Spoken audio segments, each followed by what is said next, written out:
So this is one of those bonus videos I was talking about doing at some point. I mean, I didn't really ever actually reference them, but there's another one out there, and I said I'd do them occasionally, and so I'm doing one occasionally.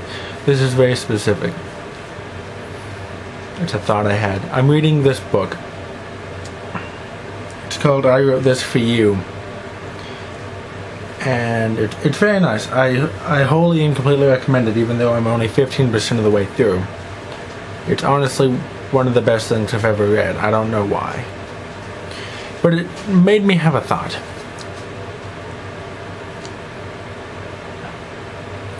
I don't know if you talk to me. I mean, I'm assuming that if you're watching this video, you've at some point at least had some form of communication with me before. But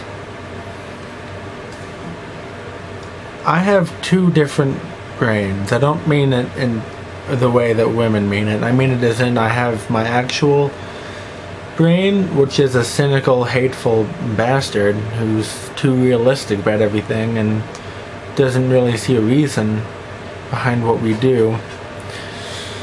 And then there's my heart, and he's a sappy fellow, that one. And always, despite what my brain says, oh, I mean metaphorical heart, not like the literal one, that'd be weird. And despite what my brain says, my heart feels what it wants to feel.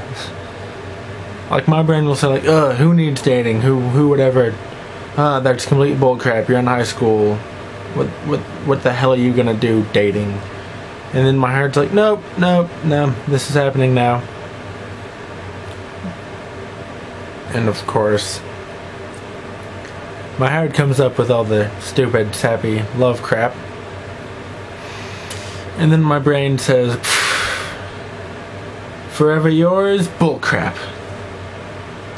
You'll be together a month. You know how long I've been with you? 15 years, buddy. I'll always be with you, and she won't be. She'll leave you for some other guy. She'll say she loves you, but she won't mean it. And I say, and my heart says, brain, let it be. And so then my brain is like, no, understand this, heart. I'm being realistic.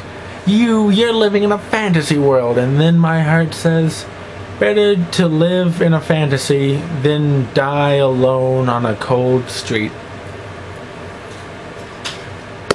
I'm assuming that's how the phrase goes, if that's even a phrase. And so then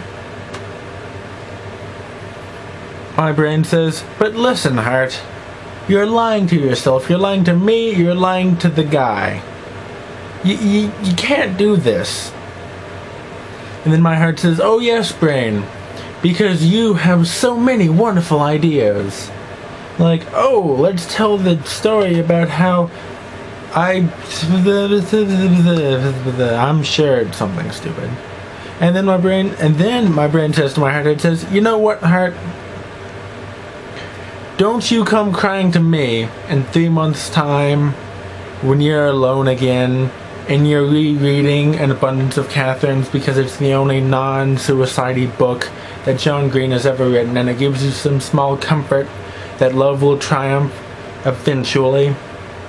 Don't you come complaining that I never saved you from it. And then my heart says, brain, sometimes you just gotta have life be life. You can't go around all day knowing that you're gonna die eventually, probably alone, probably painfully, and that there might not be a place to go afterwards. You have to understand that that's gonna happen eventually, but you don't need to live as if that's the only thing in your life. At this point, I step in, the small part of me that is neither, and I say, guys, listen, she's really nice. Could we just like tone it down for a while? I mean, come on, guys. Can we do this? And then my brain is like, shut up, you idiot. What do we need you for? Hell, I'll go off on my own if I have to. I'll write a book. I'll be the greatest author the world's never heard of. I don't care if I die alone in the streets. I'll drink Starbucks every day. I'll use their Wi-Fi. I don't need you. Then my heart says, well, no, he has a point, brain. He has a point. We're two parts of the same organism. We can't just be at odds the entire time. I think we need to set some sort of standard. But I feel like my ideas are more positive for all three of us. And then I say, yeah, no, the heart has good ideas. I like what the heart is saying. It's just he's kind of fruity sometimes, you know? And then the brain is like, yeah, I know what you mean. I've been putting up with this asshole just as long as you have. And then my heart, he's like, guys, you don't have to be mean about it. Come on. Let's just try. You know, we'll work things out as we've always done before. In the morning, everyone will be nice and happy. And my brain says, no.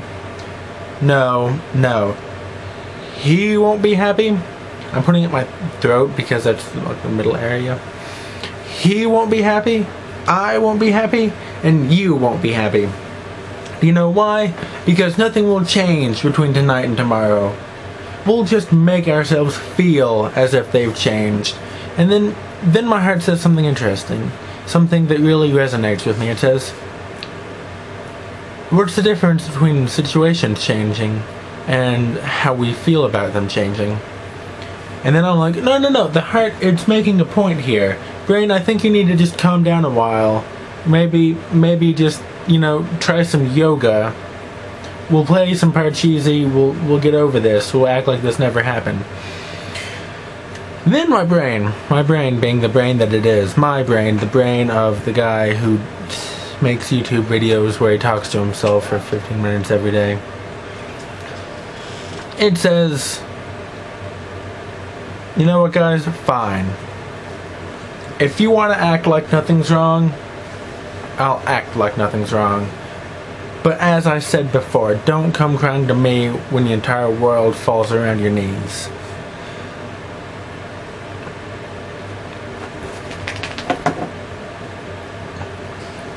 And then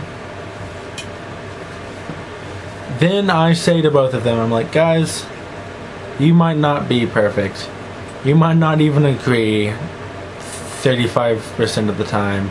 I'm estimating very low. You might not even agree. But sometimes a good light does shine through. And my heart is like, see, Andy, that's why girls like you so much. You're reasonable at times.